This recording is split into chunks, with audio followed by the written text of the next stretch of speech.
¿Qué sucedió con la prosperidad material en el Nuevo Testamento? Parte 1, por Jordan Wilson. Traducido por Valeria Ramírez. Relatado para Radio Cristianía y Cultura Reformada.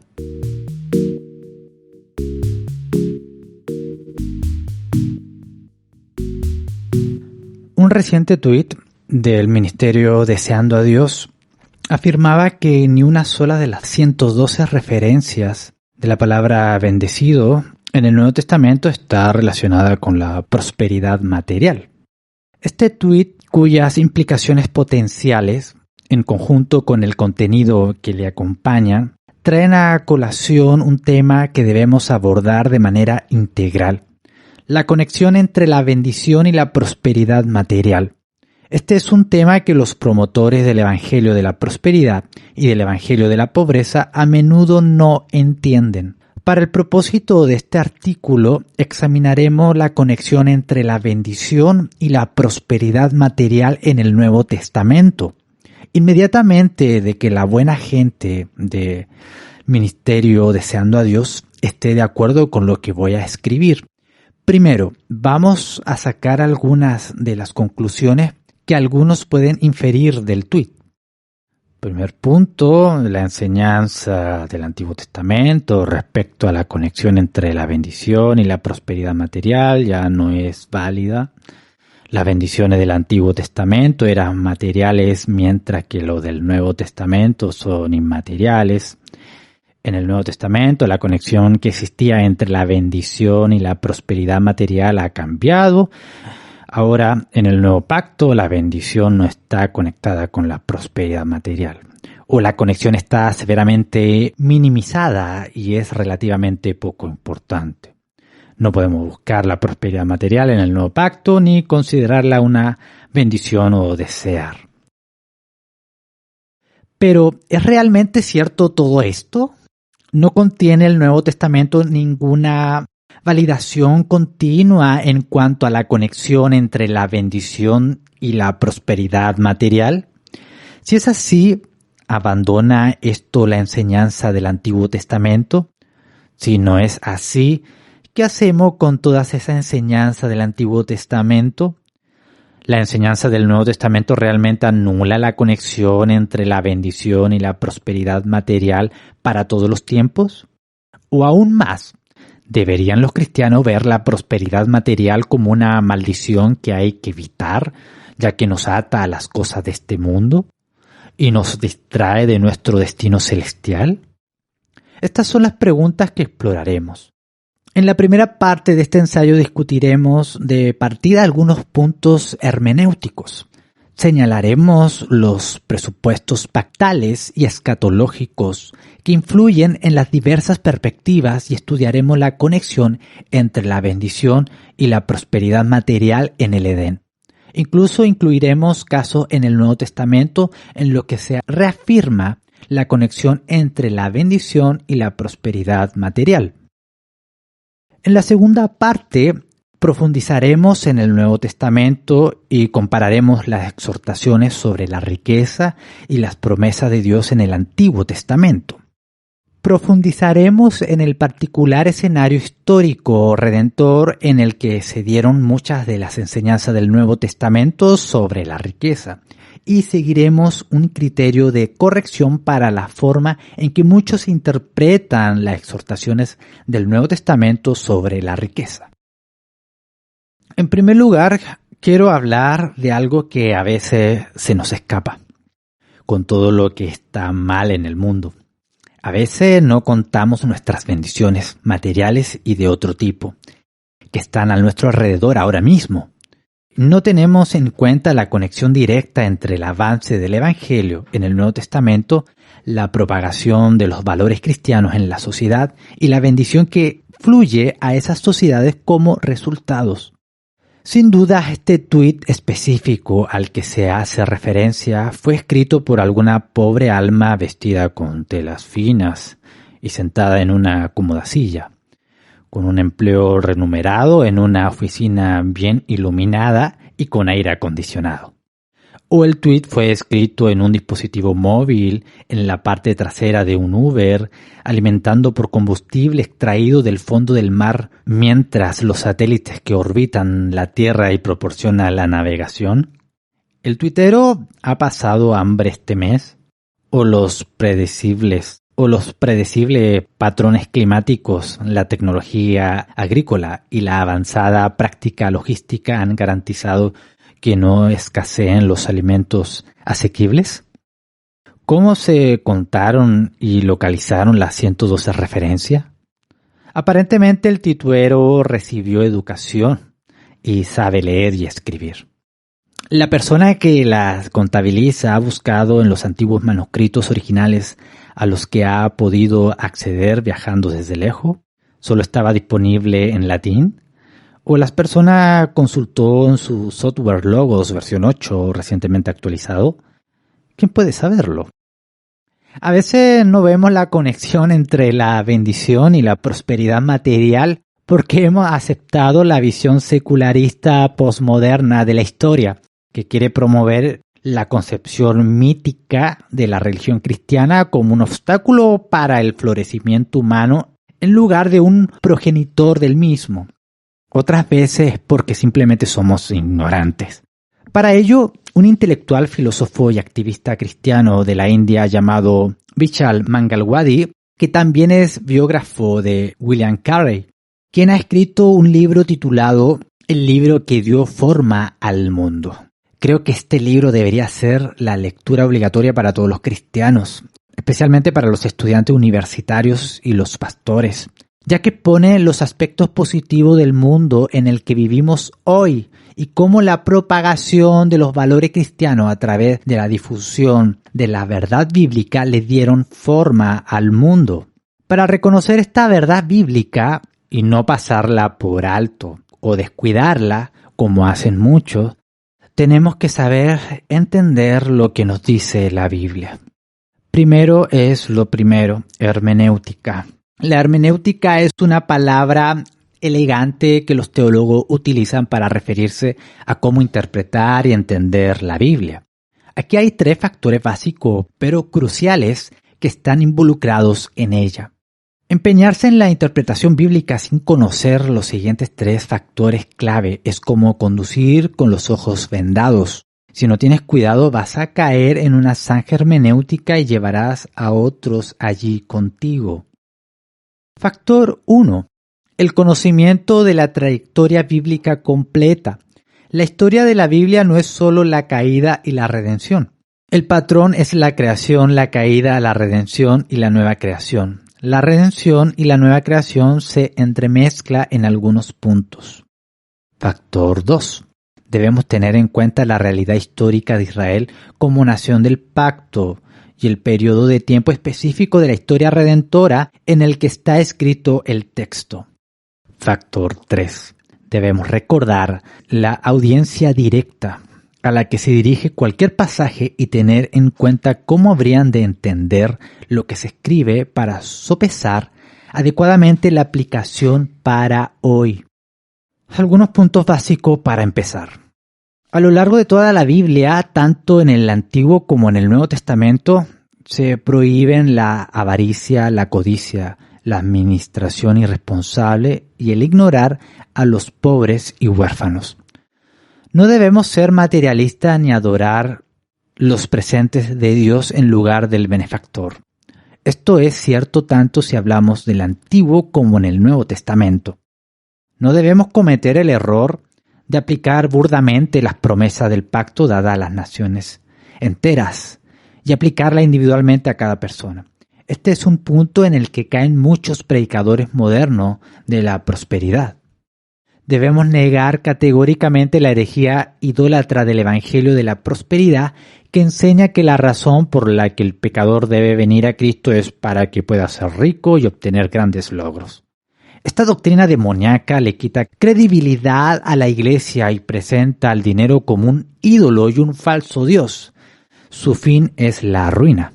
Finalmente, debemos reconocer que la bendición suprema sobre la humanidad, la bendición que hace posible todas las demás bendiciones, viene en la forma de la persona y la obra de Jesucristo, que es la culminación de todas las bendiciones prometidas a Abraham y a los que están en Abraham por la fe. Dicho esto, ¿qué debemos hacer con lo que la Biblia tiene que decir sobre la riqueza y la bendición material? Aunque a veces se subestima, la Biblia tiene mucho que decir al respecto. Ya sea que hablemos de la ley y los profetas, los salmos y los proverbios, que son muchos pasajes, las parábolas de Cristo, las epístolas e incluso el libro de Apocalipsis. Comenzando en el Edén, para abordar el panorama bíblico completo sobre la riqueza y para entender cómo debemos pensar en la riqueza aquí y ahora, en este punto específico de la historia redentora, no debemos empezar en el Nuevo Testamento de la Jerusalén del siglo I, ni en Israel de Moisés.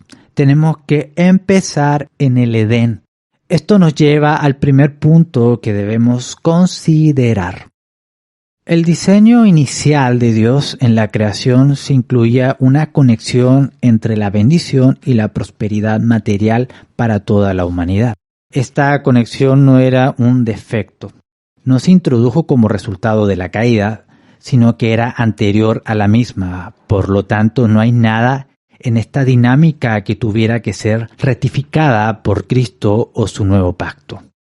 Desde el principio, en Génesis 1 al 2, Dios establece su propósito para Adán y Eva. El mandato era que salieran y se multiplicaran y llenaran toda la tierra y la sometieran. Debían florecer y prosperar a lo largo de muchas generaciones, ya que toda la humanidad debía buscar la prosperidad material, la abundancia y el dominio. Todo esto debía hacerse con alegría, sin codicia, malicia o envidia, para glorificar al Señor. Adán y Eva eran el pueblo de Dios, estaban bajo su gobierno y tenían una tarea por delante. No había tensión entre la búsqueda de la abundancia material y la prosperidad y el dar gloria a Dios. Esta búsqueda resultaba en bendición para el hombre y honraba a Dios. En la tierra del Edén, Dios puso oro, bedelio y piedras preciosas para su disfrute. Génesis 2:12. Les dio jardines para trabajar y cultivar, fruto para cosechar y animales para nombrar y domesticar. Había tierras fuera del jardín que debían ser trabajadas y sometidas a medida que el jardín se extendiera. Luego, tristemente, en Génesis 3 leemos que, con el pecado de Adán, la entrada de la maldición y la muerte se impuso al mundo. Esta búsqueda divina del dominio, el florecimiento y la prosperidad material se vio obstaculizada en gran medida. La tarea y el propósito original del hombre se convirtieron en un ejercicio de trabajo, sufrimiento y frustración. Como vemos entonces, Caín, Lamec y el resto de la multitud antecedora al diluvio entra en escena, Génesis 4. En lugar de trabajar en armonía, la humanidad se volvió codiciosa y comenzó a disputarse los recursos materiales. Intentaban construir sus propios reinos de formas autónomas al gobierno de Dios. El hombre incluso comenzó a utilizar la violencia para esclavizar, empobrecer a su prójimo con el fin de utilizarlo como si fuera ganado, como herramienta para su propio enriquecimiento egoísta. La búsqueda de la abundancia material y la prosperidad que se suponía que debía realizarse en la fe, el amor y la esperanza hacia el Señor, se perseguía ahora mediante la violencia, la opresión, el acaparamiento y la codicia.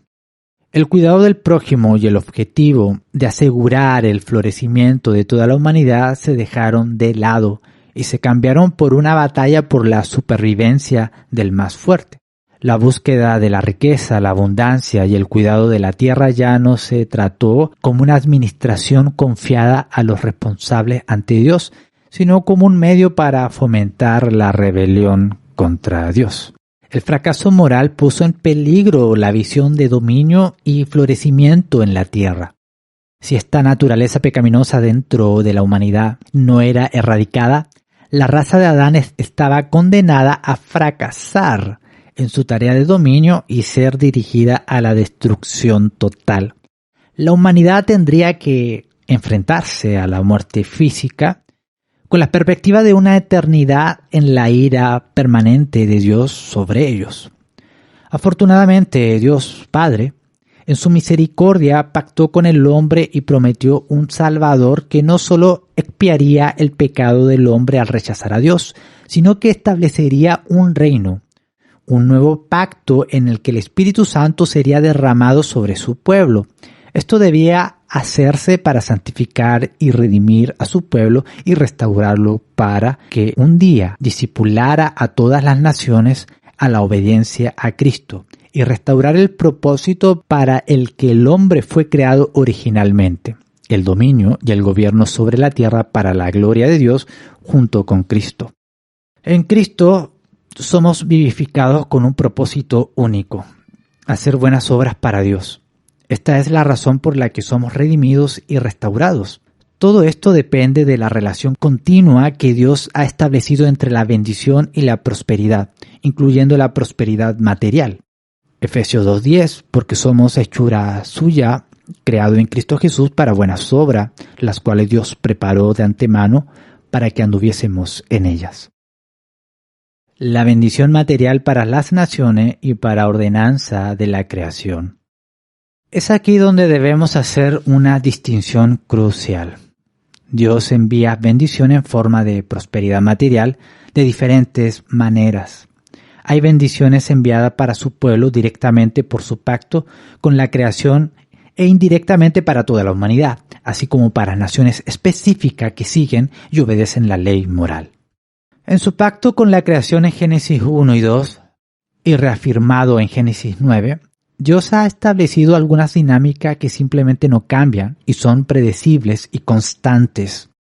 El pacto se hizo para que su pueblo viviera bajo su dominio, pero también supone algunos beneficios para toda la humanidad. El sol sale y el sol se pone. Las estaciones cambian de forma predecible. El ciclo del agua, el movimiento astronómico, la gravedad, la inercia, la fotosíntesis, la reacción química, el punto de ebullición del agua, la oferta y la demanda, los patrones de ADN, se cosechan lo que se siembra, etc. Estos principios permanecen fijos para todos los pueblos, en todas partes. Este pacto con la creación es una bendición y produce prosperidad material indirectamente para toda la humanidad.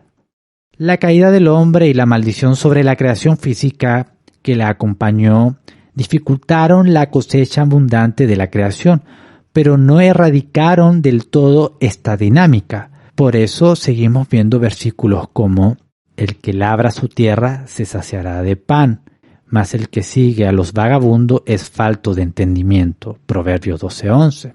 También, el alma del perezoso desea, y nada alcanza, mas el alma de los diligentes será prosperada. Proverbio 13:4.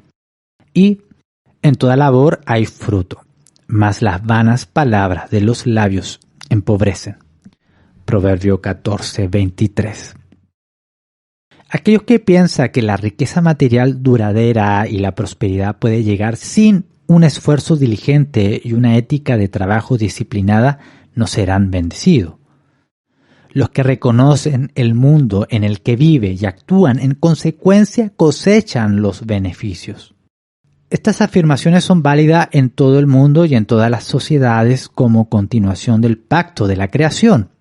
Es importante señalar que este pacto con la creación se hizo para el pueblo de Dios. Sus enemigos aún se benefician de estos dones de gracia comunes, temporales, pero como un complemento secundario de migaja bajo la mesa, que los enemigos de Dios disfrutan por ahora.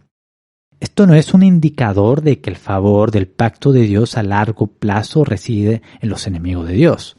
El propósito principal es bendecir al pueblo de Dios y permitirle florecer. Lo que los pecadores se esfuerzan por conseguir acabarán fluyendo hacia los justos. El bueno dejará heredero a los hijos de sus hijos, pero la riqueza del pecador está guardada para el justo. Proverbio 13:22. Una vez que vemos a Israel establecido como una nación bajo el pacto, comenzamos a ver cómo Dios se ocupa específicamente de las naciones. y no solo de Israel. Dios evalúa su conducta como nación por sus estatutos y los castiga o bendice en consecuencia, tanto material como inmaterialmente.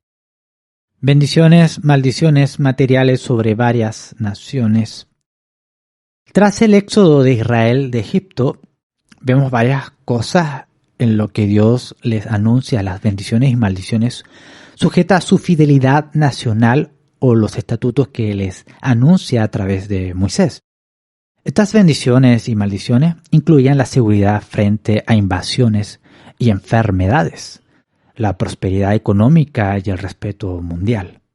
Sin embargo, también vemos que Dios ya tiene estas mismas expectativas para las otras naciones de la tierra además de Israel, y ya las está maldiciendo por no observar estos estatutos. Guardad pues todos mis estatutos y todas mis ordenanzas, y ponedlo por obra, no sea que os vomite de la tierra en el cual yo os introduzco para que habitéis en ella, y no andéis en las prácticas de las naciones que yo echaré delante de vosotros, porque ellos hicieron todas estas cosas y les tuve en abominación. Levítico 20, versículo 22 al 23. El punto aquí es que Dios bendice las naciones que son fieles a sus estatutos y maldice a las que no lo son. Se dice que la iniquidad de las naciones se filtran, en sentido figurado, en la tierra, y cuando la tierra se ha colmado de pecado, esas naciones son entonces vomitadas. A veces, la siembra de la iniquidad tarda varios centenares de años en alcanzar su plena medida según la providencia de Dios. A veces Dios eleva a las naciones a la prosperidad temporalmente para poder usarla para juzgar y destruir a otras naciones, incluyendo a Israel. Luego hace responsable a la nación que usó para juzgar a otra nación por su propia maldad y la destruye también. A veces esto se hace con una tercera nación, a veces por hambre o desastre natural, a veces a través de un desastre económico o una combinación de todos. Un defecto de los predicadores de la prosperidad, por lo tanto, es que a veces toman promesas o maldiciones bíblicas que fueron dadas a las naciones como naciones y las aplican individualmente. Se encuentran con todo tipo de problemas cuando tales promesas no se hacen realidad para el individuo. Por otra parte, este defecto en la interpretación tampoco debe permitirnos hacernos la idea de que Dios ya no se ocupa de las naciones a causa de su pecado colectivo. Precisamente ese es el motivo por el que en el Nuevo Testamento no vemos ninguna promesa de riqueza dada individualmente a los que viven en una nación sometida en ese momento al juicio de Dios. Durante la redacción del Nuevo Testamento, Israel estaba a punto de incurrir en la venganza de Cristo sobre una nación como en ningún otro momento de la historia. Exploraremos esta situación más a fondo en la segunda parte de esta serie. No deberíamos sorprendernos que el impulso al remanente fiel de Israel, que no escaparía a la persecución que se avecinaba, fuera que cosecharía su recompensa en el cielo, y que un día heredarían la tierra, Mateo 5:5. Este tipo de estímulo en el Nuevo Testamento debería evitar que arrojemos al basurero nuestra doctrina de las sanciones históricas de Dios sobre las naciones. La promesa de la bendición material continúa en la consumación. La existencia constante del pecado en la era del nuevo pacto puede presentar un obstáculo para la obtención de la bendición y la prosperidad material. Pero ahí no termina el asunto. En la medida en que las naciones están siendo redimidas en Cristo para volver al propósito para el que la humanidad fue creada originalmente, debemos considerar que seguirá existiendo esta conexión. Tenemos la bendición material prometida sobre una nueva creación física y una resurrección física como una promesa continua en el nuevo pacto. Recibiremos cuerpos espirituales que son físicos, como el de Cristo. Dejando a un lado las cuestiones de traducción, debemos quitarnos de la cabeza esta noción gnóstica de que espiritual es el antónimo de físico. Después de Génesis 3, la humanidad no solo necesitaba una santificación interior e inmaterial para reanudar con éxito su proyecto de dominio, sino que también necesitaba un nuevo cuerpo material porque el cuerpo carnal estaba destinado a pudrirse y volver al polvo. El polvo no toma el dominio. No os maravilléis de esto, porque vendrá hora cuando todos los que están en los sepulcros oirán su voz, y los que hicieron lo bueno saldrán a resurrección de vida, mas los que hicieron lo malo a resurrección de condenación. Juan 5, 28 al 29. Como puede ver, aquí hay un pasaje del Nuevo Testamento que vincula la bendición de Dios en una forma de prosperidad material, es decir, la resurrección.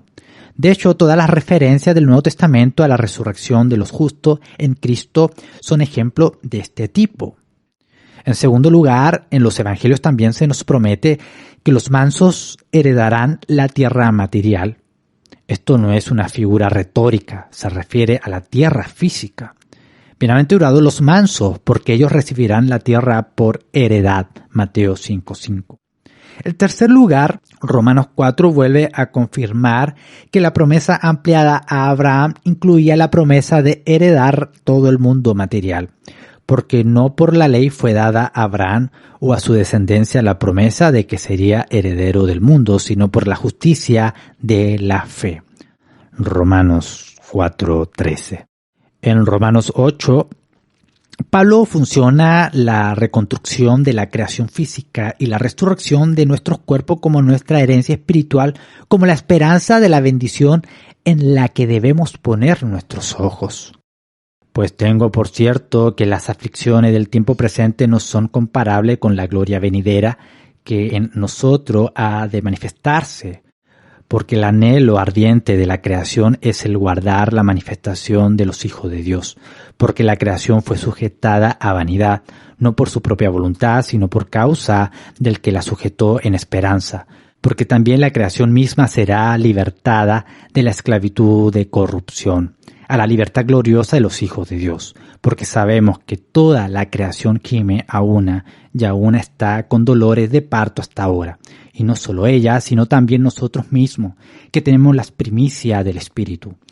Nosotros también gemimos dentro de nosotros mismos, esperando la adopción y la redención de nuestro cuerpo, porque en esperanza fuimos salvos. Pero la esperanza que se ve no es esperanza, porque lo que alguno ve, hay que esperarlo. Romanos 8, 18, 24. Debido a lo que Cristo logró, todo se pone en marcha, ya de vuelta a un Edén redimido aquí en la tierra. Todavía no vemos esta realidad consumada, pero nos aferramos a estas promesas para nuestro futuro como nuestra esperanza. De nuevo, estas bendiciones no son inmateriales. La bendición material sigue dándose en la historia en la medida en que los individuos fieles a los estatutos de Dios pueden también vivir dentro de las naciones colectivamente fieles a los estatutos de Dios. Si bien no es el fin del Evangelio, no debemos sorprendernos que la llegada del nuevo pacto tenga un impacto histórico en las riquezas materiales del pueblo de Dios hasta el punto de que naciones enteras se conviertan y se garantice la obediencia de las naciones. Este tipo de promesa abunda en los pasajes proféticos del Antiguo Testamento sobre el nuevo pacto. Os daré corazón nuevo y pondré espíritu nuevo dentro de vosotros, y quitaré de vuestras carnes el corazón de piedra. Yo os daré un corazón de carne, y pondré dentro de vosotros mi espíritu, y haré que andéis en mis estatutos, y guardéis mis preceptos, y los pongáis por obra. Habitaréis en la tierra que di a vuestro padre, y vosotros me seréis por pueblo, y yo seré a vosotros por Dios. Yo os guardaré de todas vuestras inmundicias, y llamaré al trigo, y lo multiplicaré, y no os daré hambre. Multiplicaré asimismo el fruto de los árboles y el fruto de los campos, para que nunca más recibáis oprobio de hambre entre las naciones. Ezequiel 36, 26 al 30. La bendición material es una realidad continua en la era actual. La consumación no es el único lugar donde se reafirma la conexión entre la bendición y la prosperidad material en el Nuevo Testamento. En Romanos 15 leemos sobre los planes de Pablo de viajar a Jerusalén para entregar bendiciones. en forma de ayuda financiera a los santos de allí, a los que se refiere como una bendición de Cristo. Encomienda a los santos de Macedonia que envíen dinero a los santos de Jerusalén y reafirma la relación entre el servicio a Dios y la bendición material. Pablo afirma literalmente: pues les pareció bueno y son deudores a ellos, porque si los gentiles han sido hechos partícipes de sus bienes espirituales, deben también ellos ministrarles de los materiales. Así que cuando haya concluido esto y les haya entregado este fruto, pasaré entre vosotros rumbo a España, y sé que cuando vaya a vosotros llegaré con abundancia de bendición del Evangelio de Cristo. Romanos 15, 27 al 29. Me pregunto cuántos pastores de hoy en día negarían la conexión entre la bendición y la prosperidad material cuando se trata de ofrenda y de satisfacer necesidades. Mejor aún, ¿qué pasa con sus propios salarios? Ahora bien, obviamente no confundamos la realidad de la bendición financiera con una promesa de que si vienes a Cristo, el dinero simplemente vendrá a ti y serás rico. Pero Pablo nos confirma que incluso en el nuevo pacto las bendiciones siguen estando relacionadas con la prosperidad material. Hay un deber que Pablo reconoce que todavía está en vigor. ¿Por qué es así? Porque no hay nada en el nuevo pacto que borre la relación entre la bendición y la prosperidad material. En la tercera carta de Juan el apóstol escribe y ruega a Dios que conceda una buena salud física de la misma manera que la provisión de un alma próspera. Dice: amado, yo deseo que tú seas prosperado en todas las cosas y que tengas salud, así como prospera tu alma. Tercera de Juan 1:3. También hay muchos lugares en el Nuevo Testamento que afirman la continuidad de la bendición material como la ilustración de la obra de Cristo. Aquí hay un ejemplo del libro de Hebreos, donde se reafirma la producción de cosechas como una bendición directa de Dios. Porque la tierra que bebe la lluvia, que muchas veces cae sobre ella y produce hierba provechosa, aquellos por las cuales es labrada, recibe bendición de Dios. Hebreos 6:7. Esta relación continua de trabajo para Dios, recepción de bendiciones también, subyace en las muchas de las parábolas de Cristo que no exploramos aquí. En el Nuevo Testamento se da por sentado que esta relación continúa y no se anula en ninguna parte. También vemos que el Nuevo Testamento reafirma continuamente las promesas mesiánicas de las bendiciones materiales que traería Cristo, las cuales, al menos parcialmente, tienen relevancia en la época actual. En este caso, nuestro Señor cita directamente Isaías 61. Se trata de una profecía mesiánica que incluye las bendiciones materiales que Cristo traería, algunas inmediatamente en su primera aparición y otras en función de su reino a medida que se manifieste en la historia. Y se le dio el libro del profeta Isaías, y habiendo abierto el libro halló el lugar donde estaba escrito: el Espíritu del Señor está sobre mí, por cuanto me ha ungido para dar buenas nuevas a los pobres. Me ha enviado a sanar a los quebrantados de corazón, pregonar libertad a los cautivos y visitar a los ciegos, a poner en libertad a los oprimidos, a predicar el año agradable del Señor. Y enrollando el libro, le dio al ministro y se sentó, y los ojos de todos en la sinagoga estaban fijos en él, y comenzó a decirle: hoy se ha cumplido esta escritura delante de vosotros. Lucas 4, del 17 al 21. Obviamente, nuestro Señor entregó la bendición física de proporcionar la vista a los ciegos durante su ministerio terrenal. Pero si usted mira a través de todo el capítulo de Isaías 61, también encontrará otros aspectos materiales de su reino mesiánico que incluye la obtención de la riqueza de las naciones. Si se examinara el contexto más amplio de muchos otros pasajes mesiánicos del Antiguo Testamento citado en el Nuevo Testamento, se verían también amplias las promesas de bendiciones mesiánicas, que incluye cosas materiales como el fin de la guerra, la implementación de la justicia terrenal para los pobres y necesitados y una mayor duración de la vida, la disolución de los impuestos perjudiciales, incluso cosas como pesos y medidas justas y mucho más. Si usted es premilenialista y no ve que la inauguración y la construcción progresiva de cualquiera de estas realidades se manifiestan en la tierra de alguna manera hasta después del regreso de Cristo, puede descartar alguna o todas las afirmaciones de estas bendiciones mesiánicas en la era actual. Pero debe quedar claro que, en este sentido, su escatología está determinando su teología de la bendición, lo cual es natural, y debemos de ser consistentes de esos acuerdos previos.